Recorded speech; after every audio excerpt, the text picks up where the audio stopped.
Tout savoir du monde du travail au Grand-Duché de Luxembourg avec Laurent Chapelle. Bonjour aux 490 000 travailleurs au Luxembourg et ses 214 000 frontaliers. Oui, l'État vient de publier les chiffres officiels de l'année 2021 et grâce à Clément Bendler de la HR Academy, notre rédacteur en chef de cette semaine, on vous détaille tout cela ainsi qu'un métier peu connu, le risk manager. Non, rien à voir avec la famille de votre conjoint. Le mode d'emploi avec RH Expert. 100 sera le nombre de la semaine. Il y a plus de 18 000 travailleurs de plus en un an, donc c'est comme si une entreprise de 100 salariés se créait tous les jours au Luxembourg. Continuons la croissance de l'emploi qui fait du Luxembourg la première nation européenne en matière de dynamisme. 3 500 chômeurs résidents en moins, plus de 10 000 postes en manque de candidats à l'ADEME le mois dernier. Les chiffres s'affolent et tous les secteurs de l'économie ont progressé en termes de salariés, y compris les entreprises des secteurs de l'horeca, de l'événementiel, du divertissement, de la culture et de la vente de voitures neuves qui verront leurs aides comme le chômage partiel ou les aides de relance s'arrêter le 30 juin prochain, date à laquelle aussi le gel des mesures fiscales et sociales permettant aux frontaliers de télétravailler sans limite vont aussi s'arrêter, c'est donc le 30 juin.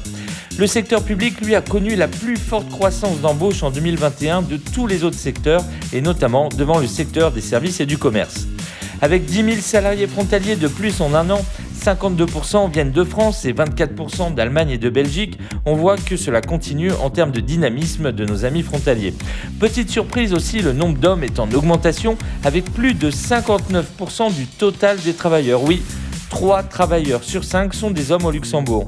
Le plus gros secteur du Luxembourg, c'est le commerce, le transport, l'hébergement et la restauration, avec plus de 1 salarié sur 5.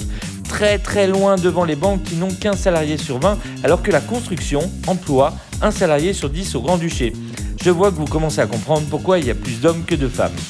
Pour le 3G en entreprise, obligatoire pour travailler depuis le 15 janvier et prévu jusqu'à la fin février, le ministère du Travail, cette semaine, a assoupli la loi en informant que si l'employeur avait la preuve d'avoir contrôlé un salarié une fois dans la journée, il n'avait pas l'obligation de le recontrôler.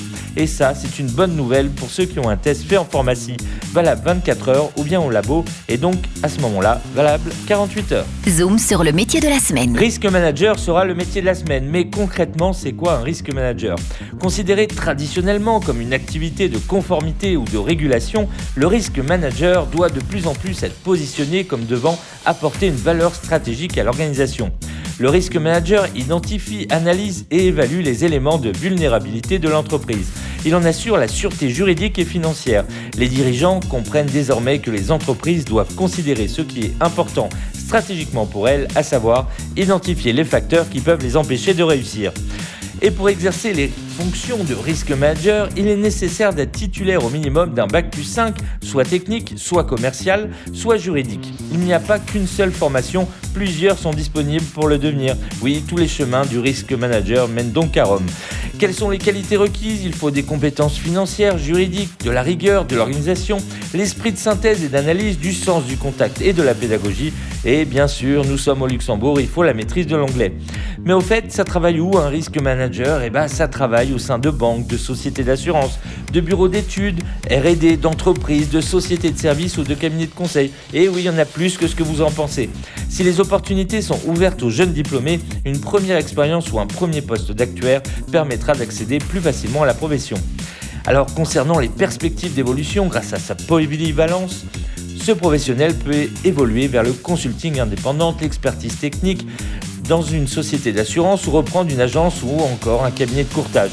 Le salaire débute lui environ à 3 000 € bruts par mois et selon l'enquête 2021 faite par la HR Academy, la moyenne